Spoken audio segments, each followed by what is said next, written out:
Next, he was impressed with the idea that the foundation for the new order of the ages had been laid in 1776, but that it would be completed only under the eye of the great architect. Roosevelt, like myself, was a 32nd degree Mason. He suggested that the seal be put on the dollar bill rather than a coin, and took the matter up with the Secretary of the Treasury. The Secretary of the Treasury at the time was Henry Morgenthau. And he talked to Henry Morgenthau, who was the Secretary of the Treasury, and got him convinced that we should put this esoteric emblem from the back of the Great Seal of the United States onto the back of the dollar bill. This really symbolized the fact that now the esoteric influence dominated the American government. And Morgenthau, the Secretary of Treasury, wrote extensively about this point, and he said there's some strange cabal, some mystical order behind the scenes, calling shots on the artwork that appears now on our dollar bills. He had to approve it, and he later had found out that this was all Henry Wallace's. It was all based on Henry Wallace's relationship to Nicholas Roerich.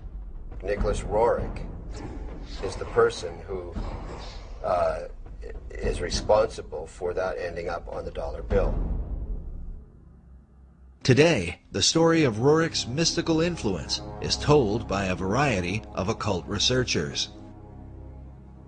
You know, the dollar bill thing was about the New World Order. Actually, that came from Franklin D. Roosevelt and others around him, even Nicholas Roerich. It's almost like baseball. Roerich to Wallace to FDR to the dollar bill. While many people have never heard of Roerich, he was a well-known figure during the FDR era, in the years preceding World War II. His works of art were internationally recognized, so much so that an entire building in New York was erected to house his many paintings. Roerich was nominated 3 times for the Nobel Peace Prize and was the inspiration for the Roerich Peace Pact, which was signed by Henry Wallace in the presence of President Roosevelt at the White House. In 1986, Mikhail Gorbachev called Roerich one of the cultural pillars of Russia. The Russian cosmonaut Yuri Gagarin, the first man in outer space, when asked what the Earth looked like from orbit, answered, very much like the paintings of Nicholas Roerich. He was a great oil painter, bar none. He's one of the greatest in terms of the Himalayan Altai scenes that he depicted. He did some wonderful work. He was a gifted artist.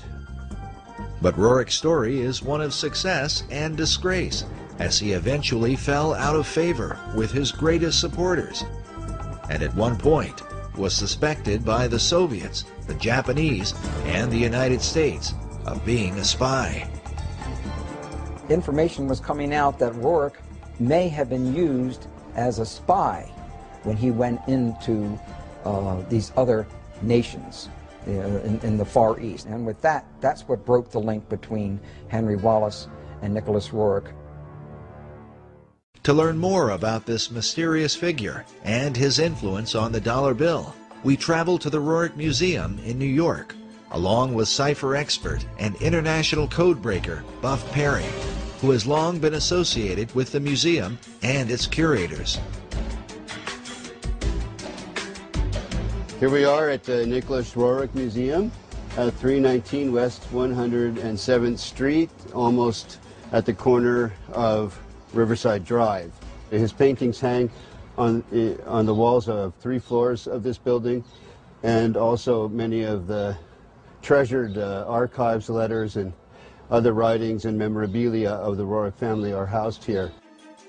I have a deep interest in the history of Nicholas Roerich and his family, and their association with a long-lost artifact that I have had a lot to do with over the years.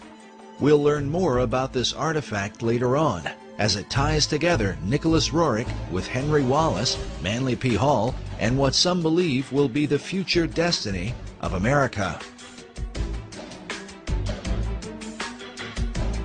Like many who are involved in New Age and occult ideas, Nicholas Roerich dreamed of a united one world order.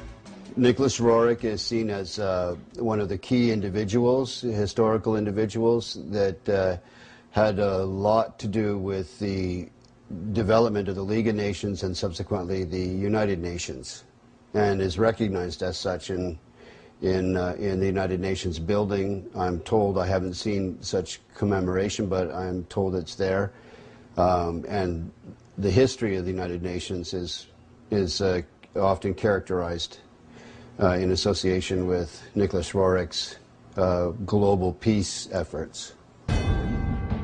Roerich's dream was shared by his disciple, Henry Wallace, as demonstrated by the book Henry A. Wallace, His Search for a New World Order.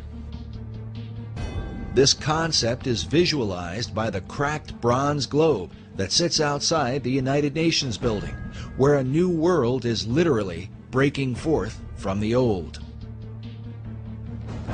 But somehow, Roerich's ideas on the subject would get him into trouble with Wallace when he traveled abroad on behalf of the United States government.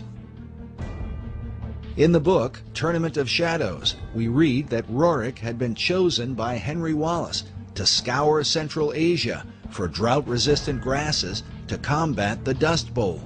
This was the genesis of the Roerich expedition, financed and staffed by the Department of Agriculture.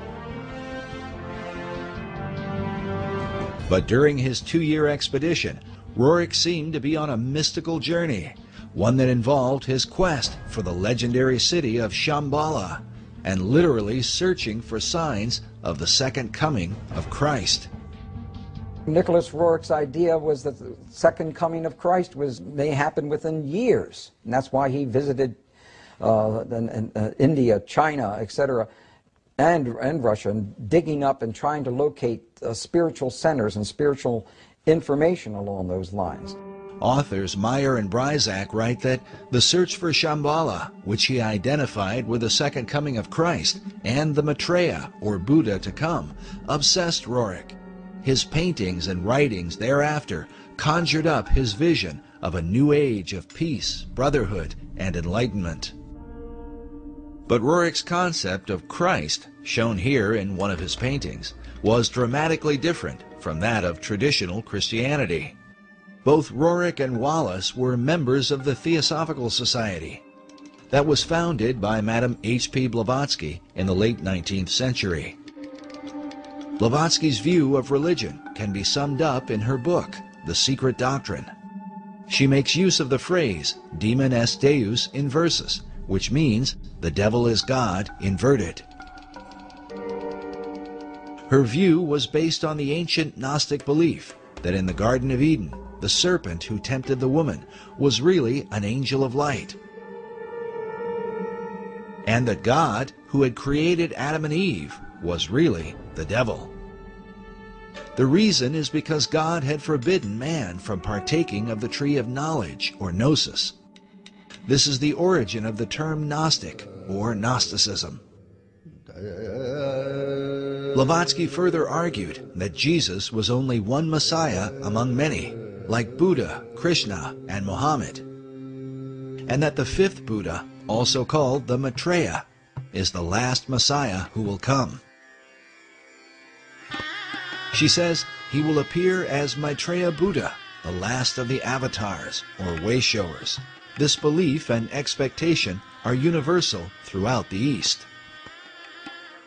This is the event that is said to have consumed Nicholas Roerich, and that he would have taught to his devoted disciple, Henry Wallace.